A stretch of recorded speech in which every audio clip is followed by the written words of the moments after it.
Anem al punt 5 del temari, propietats dels nombres naturals. Suposo que ja us sonen de primària. Anem a la primera de les propietats, la propietat commutativa, aplicada a la suma i a la multiplicació, que ens diu que si sumem A més B ens hauria de donar el mateix que si sumem B més A. Anem a posar un exemple numèric. Considerem que la A val 10 i la B val 5. 10 més 5 ens hauria de donar el mateix que 5 més 10. Si fem el càlcul, 10 més 5 farien 15 i 5 més 10 farien 15. Per tant, es compleix la commutativa. Per la multiplicació, A per B ens hauria de donar el mateix que B per A. Suposo que us sona la frase que l'ordre dels factors no altera el producte. Anem a comprovar-la. 10 per 5 hauria de donar el mateix que 5 per 10 i, evidentment, 10 per 5 donen 50 i 5 per 10 donen 50 també. Per tant, la propietat commutativa es compleix per la suma i la multiplicació. Què passa amb la resta i amb la divisió? Es compleix? Doncs anem a fer el mateix exemple. Per la resta A menys B ens hauria de donar el mateix que B menys A. Si substituïm A per 10 i B per 5, 10 menys 5 farien 5, però en canvi, si tinc 5 positius i 10 negatius, m'acabarien quedant 5 negatius. Per tant, 5 no és el mateix que menys 5 i per tant no es compleix. I per la divisió? Doncs per la divisió tampoc. Si divideixo 10 entre 5 em donen 2, però en canvi si divideixo 5 entre 10 em donen 0,5. Si tinc 10 caramels entre 5 persones, 2 caramels per cada persona, però si tinc 5 caramels i he de repartir entre 10 persones, només podré donar mig caramel. Per tant, no es compleix ni per la resta ni per la divisió i com a conclusió podem dir que la commutativa és certa per la suma i la multiplicació de nombres naturals.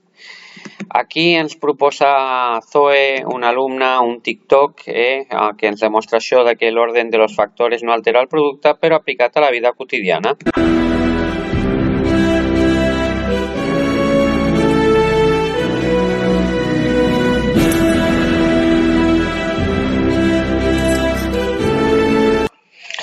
Doncs sembla que la vida quotidiana no es compleix gaire. I després d'aquesta bonica anècdota, anem a comprovar la segona de les propietats, la propietat associativa, que ens diu que si tenim 3 números, tant fa si sumo primer B més C i després li sumo A, que si faig primer A més B i després li sumo C. Anem a comprovar-ho també numèricament. En aquest cas A val 10, B val 8 i C val 4. I l'altra situació hauríem de fer primer 10 més 8 i després sumar-li 4. Anem a la primera de les situacions, sumo 8 més 4 i això farien 12 i 12 més 10 acabarien donant 22. A l'altre costat sumo primer 10 i 8 que farien 18 i li sumo 4 i també ens donaria 22 i per tant es compleix la propietat associativa per a la suma. Si l'apliquem per la multiplicació ens passaria el mateix, 8 per 4 donarien 32 i per 10 ens donarien 320, en canvi si multiplico els dos primers, 10 per 8 donarien 80 i multiplicat per 4 també ens donarien 320 i per tant la propietat associativa per la multiplicació i per la suma també es compleix. En quant a l'element neutre estem buscant un número que sumat al nostre nombre natural ens doni el mateix nombre natural i evidentment aquest nombre és el 0.